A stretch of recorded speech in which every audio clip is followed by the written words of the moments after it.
Assalamualaikum warahmatullahi wabarakatuh. Saya Lili dengan NIM 2020020034 dari Program Pendidikan Fisika Fakultas Ilmu Tarbiyah dan Keguruan Unsik Jawa Tengah di Wonosobo tahun 2020-2021. 1. Menurut Anda, apa saja urgensi agama Islam terhadap kehidupan?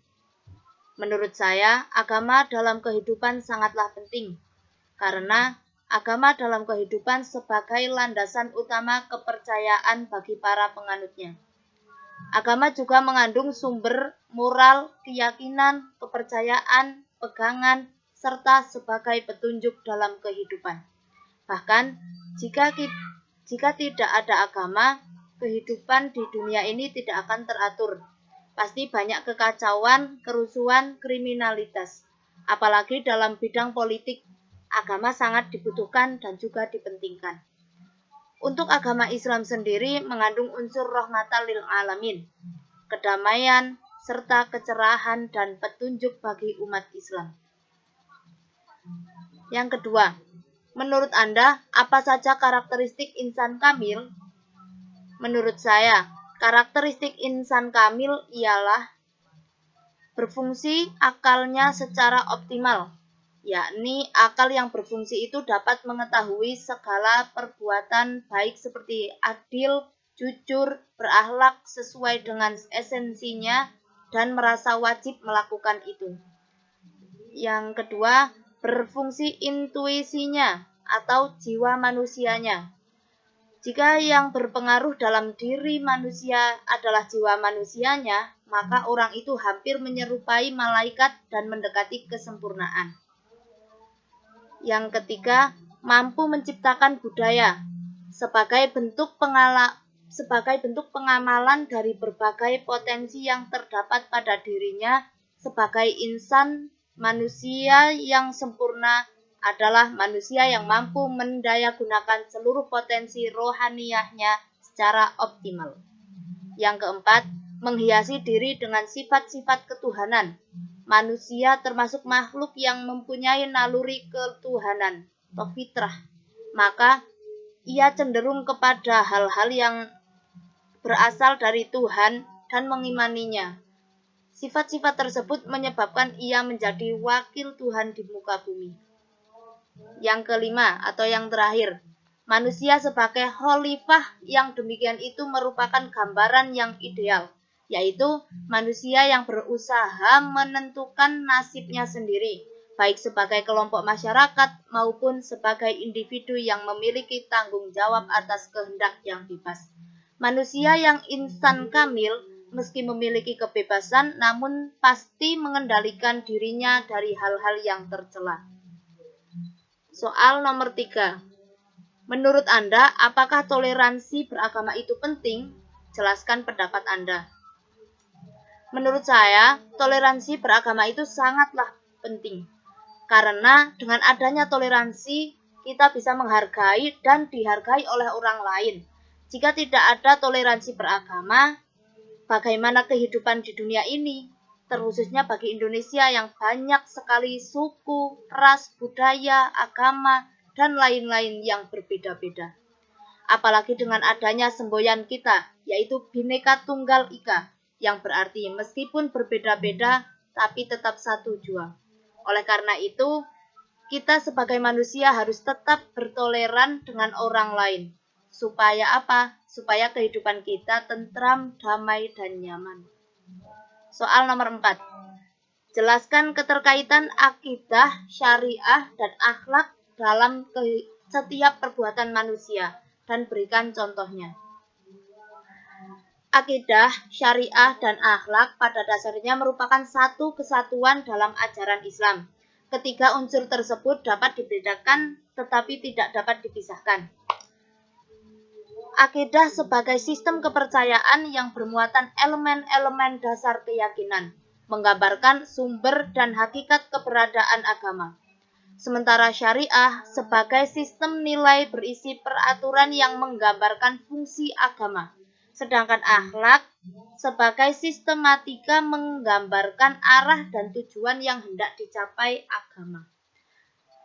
Atas dasar hubungan itu, maka seseorang yang melakukan suatu perbuatan baik tetapi tidak dilandasi oleh akidah atau keimanan, maka orang itu termasuk ke dalam kategori kafir. Seseorang yang mengaku berakidah atau beriman tetapi tidak mau melaksanakan syariah, maka orang itu disebut fasik. Sedangkan orang yang mengaku beriman dan melaksanakan syariah tetapi dengan landasan akidah yang tidak lurus disebut munafik. Contohnya adalah jika kita menghibai orang lain. Jika kita rajin sholat, maka kita sadar perbuatan itu dosa.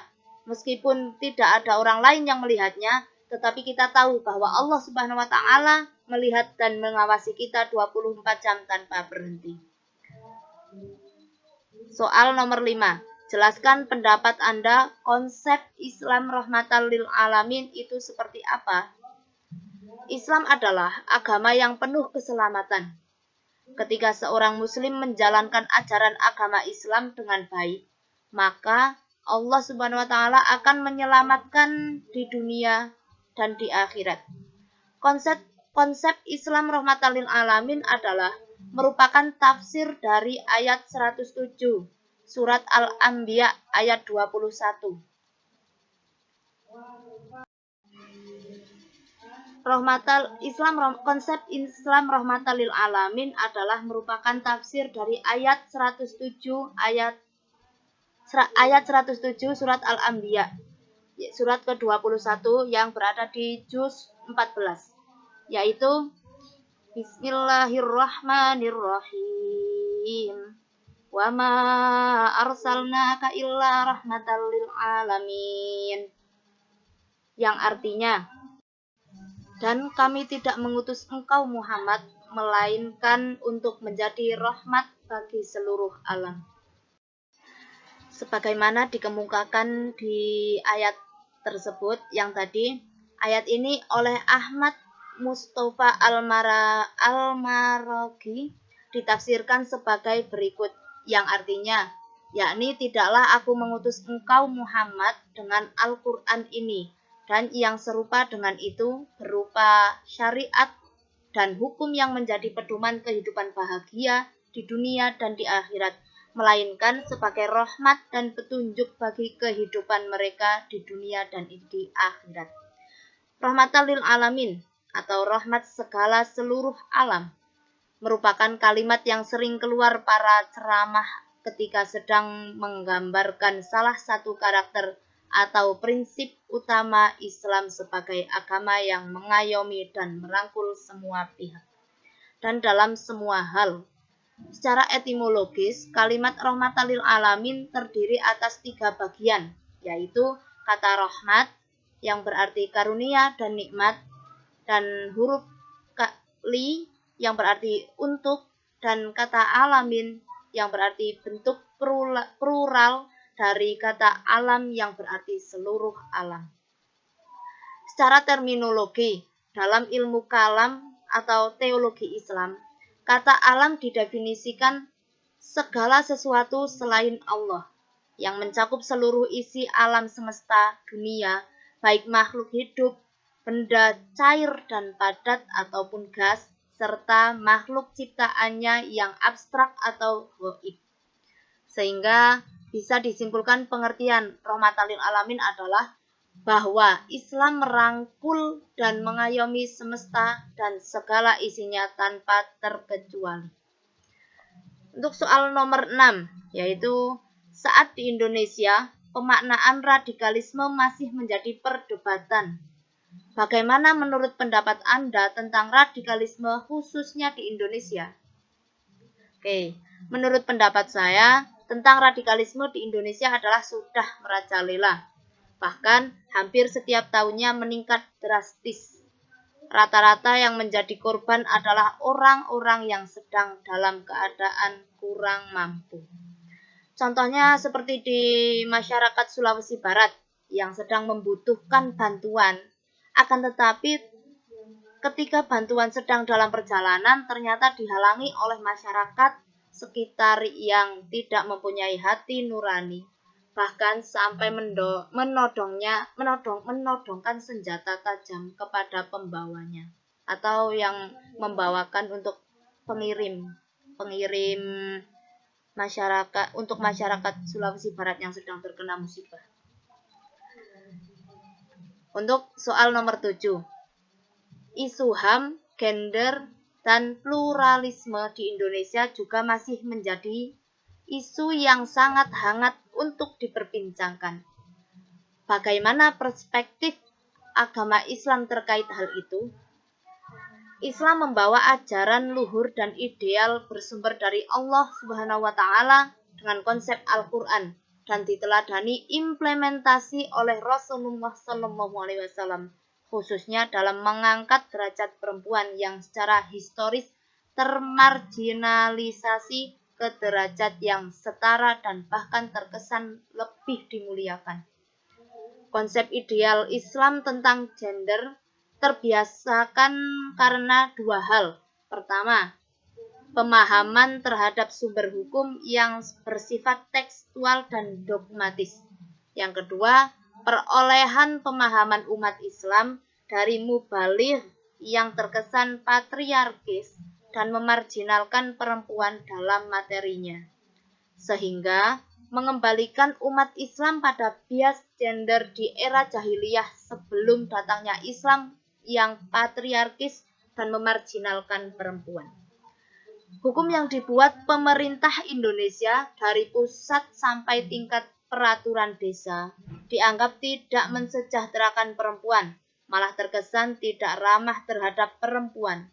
Hal ini dapat dilihat dari indikator yang dipakai hukum tersebut bersifat simbolistik dan eksploitasi tubuh wanita, seperti kewajiban menutup aurat, kewajiban berjilbab, bekerja pada wilayah yang tertutup, sehingga perlu rekonstruksi kembali hukum Islam yang mensejahterakan dan berkeadilan. Rekonstruksi pemikiran hukum Islam dapat menggunakan beberapa prinsip sebagai berikut. Pertama, prinsip maqasid asyariah.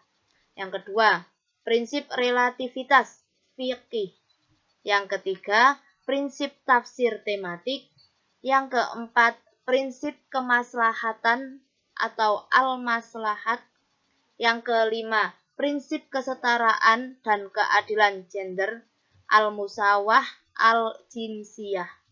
Yang keenam, prinsip pluralitas atau at-ta'addudiyah. Yang ketujuh, prinsip nasionalitas atau al-muwatonah. Yang kedelapan, prinsip penegakan HAM atau iqamat al-huquq al-insaniyah. Dan yang 9 atau yang terakhir yaitu prinsip demokrasi atau ad-demokratiyah. Itulah penjelasan dari soal nomor 1 sampai nomor 7. Terima kasih, saya akhiri. Wassalamualaikum warahmatullahi wabarakatuh.